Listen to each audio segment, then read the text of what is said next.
ચાલો મિત્રો, આજે આપણે જાણીશું સુહાગરાત પહેલા પતિ પત્ની આ મંદિરમાં કેમ જાય છે.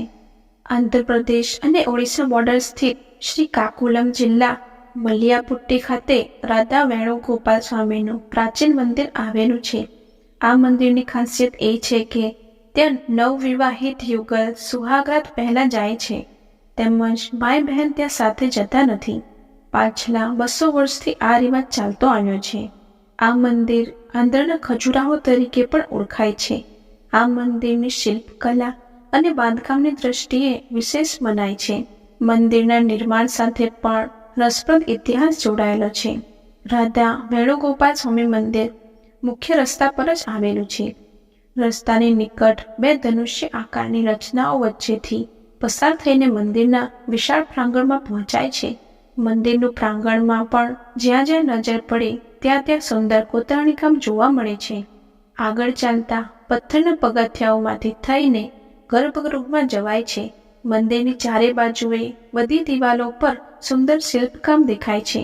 મંદિરની છત પર દેખાતી ફૂલાકાર આકૃતિઓ પ્રથમ દ્રષ્ટિએ એક સરખી જણાતી હોવા છતાં ધ્યાનથી જોતા ખબર પડે છે કે દરેક આકૃતિ એકબીજાથી અલગ છે. અહીં આવતા દર્શનાર્થીઓ મંદિરના દર્શનની સાથે સાથે દિવાલો પરના શિલ્પોને માણે છે.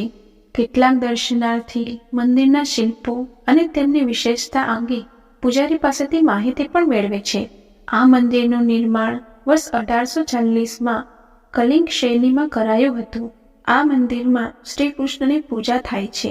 આ મંદિરની વિશેષતા એ છે કે મંદિરના પગથિયાથી માંડીને શિખર સુધી દરેક ભાગ મહત્વપૂર્ણ માહિતી આપે છે. મંદિરની ચારે દિવાલો પર 84 કળાને રજૂ કરતી 1 ફૂટ લાંબી અને 1 ફૂટ પહોળી મૂર્તિઓ જોવા મળે છે. અહીં આવનારા દર્શનાર્થીઓ આ મૂર્તિઓનું શિલ્પકામ અને કળા નિહાળવામાં ઘણો સમય ગાળે છે.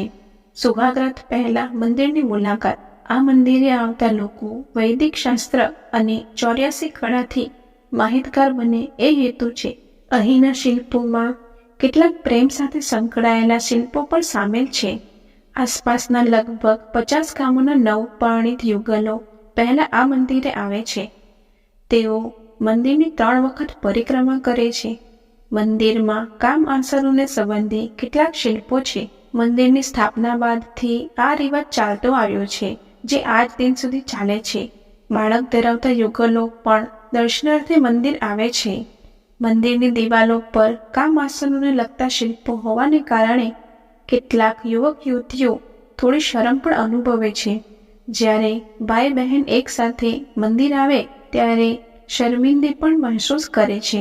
તેથી એક સમયે કહેવાતું કે ભાઈ બહેને એકસાથે આ મંદિરે ન આવવું જોઈએ. મંદિરમાં કામ આસનોને લગતા ઘણા શિલ્પો હોવાને કારણે એક જ પરિવારના સભ્યો પણ મંદિરની મુલાકાતે આવી નહોતા શકતા. પરંતુ હવે આવો કોઈ પ્રતિબંધ નથી. જો કે કેટલાક લોકો આ વાતને પ્રાચીન રિવાજ માનતા હોય આજે પણ તેનું પાલન કરે છે. દર વર્ષે હોળીના તહેવારે ઘણા યુવાનો આ મંદિરની મુલાકાત લે છે. શિલ્પકામ માટે પ્રખ્યાત છે મંદિર. એક સમયે આ મંદિર આંધ્ર ખજુરાહો કહેવાતું. અહીં કૃષ્ણ જીવન લીલાના શિલ્પો છે. જ્યારે આ મંદિરની વાત થાય તો લોકોના મનમાં અહીંના સુંદર શિલ્પકામનો વિચાર જરૂર આવે છે. મંદિરના શિખર પર પથ્થરમાંથી કોતરાયેલા 84 ફૂલો છે. એક જેવા દેખાતા હોવા છતાં નિકટથી જોતા બધા અલગ અલગ જણાય છે. એ 64 કળાનું પ્રતીક છે. આ વિસ્તારમાં આવેલા અન્ય કોઈ મંદિરમાં આવું કોતરણી કામ નથી. મંદિરની સાચવણીની જરૂર. પથ્થરથી બનેલા આ મંદિર પર રંગરોગન કરવાને કારણે તેની વિશેષતા હવે એટલી દૃશ્યમાન નથી.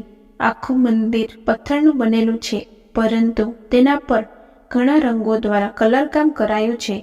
યોગ્ય જાળવણીના અભાવને કારણે પથ્થરો ખવાઈ રહ્યા હતા.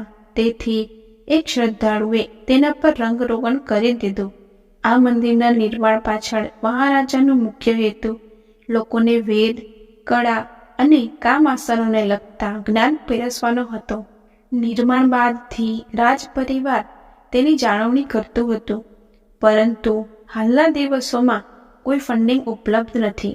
તેથી ઐતિહાસિક દ્રષ્ટિએ વિશેષ આ મંદિર જાળવણી ઝંખી રહ્યું છે. પુરાતત્વ ખાતું અને સરકારે આ મંદિરની જાળવણી માટે પગલાં લેવા જોઈએ. આ મંદિરની શિલ્પકળા અને જ્ઞાનનું ભાથું આવનારી પેઢીને મળે એ સુનિશ્ચિત કરવાની આપણી જવાબદારી છે. જય શ્રી કૃષ્ણ. આવી જ આધ્યાત્મિક, પૌરાણિક તેમજ ધાર્મિક વાતો સાંભળવા માટે અમારી ચેનલને લાઇક, શેર અને સબસ્ક્રાઇબ કરો. Thank you.